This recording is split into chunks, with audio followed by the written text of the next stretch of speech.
Mshikaji wangu mmoja leo nimemkuta anajilaumu sana. Poulizia kisa na mkasa mpaka anajilaumu hivyo, akaanza kunisimulia. Kuna ndugu yake mmoja ambaye alikuwa yupo idle tu nyumbani. Akawa anamsumbua, brother nitafutie misha ya kufanya mjini huko, na mimi nitoke kijijini maana hali ni ngumu. Basi jamaa kwa kuwa ana roho nzuri, anasema labda anyway ngoja nimsaidie, huenda huwezi jua kesho naye pia atanisaidia. Jamaa akamtafutia connection kwenye ile kampuni ambayo alikuwa anafanya kazi. Wamekaa, huu nafikiri ni kama mwaka wa pili. Wapo wanafanya kazi kwenye taasisi moja. Na nafikiri wale jamaa ni ndugu wa ukoo. Basi juzi kati kumetokea losi kwenye kampuni yao.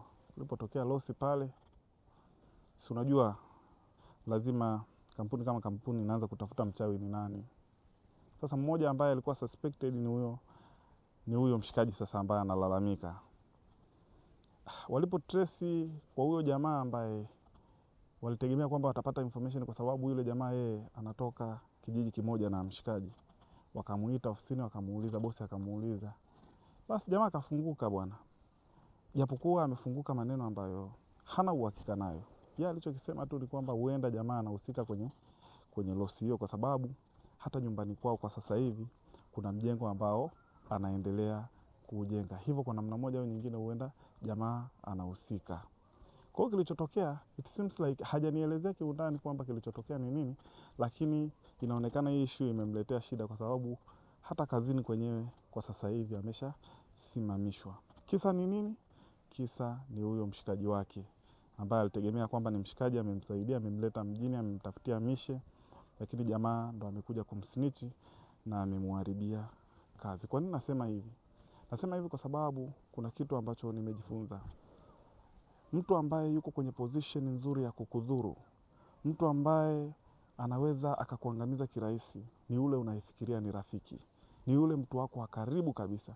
Hebu imagine leo yule jamaa ambaye ameletwa kazini hajafikiria kwamba huyu jamaa ni mema kiasi gani ambao amemtendea, pamoja na kumtoa kijijini na kumleta kazini, lakini leo ameamua kumsnitch kwa mabosi, na mwisho wa siku imemletea matatizo kama hayo, ikiwemo kupoteza kazi.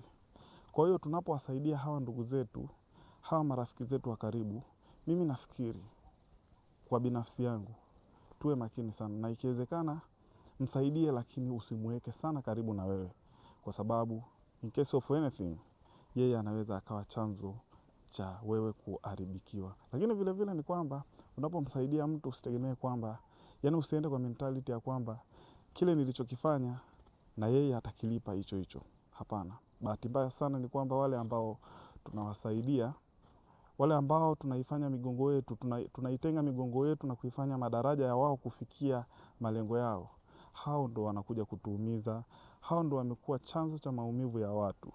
Kwa hiyo basi mshikaji kakosa kazi na yupo mtaani, tumemkuta analalamika tu mshikaji wangu huyo na issue kama hizo. Kwa hiyo hili nafikiri kwa namna moja au nyingine limekuwa ni funzo pia kwangu.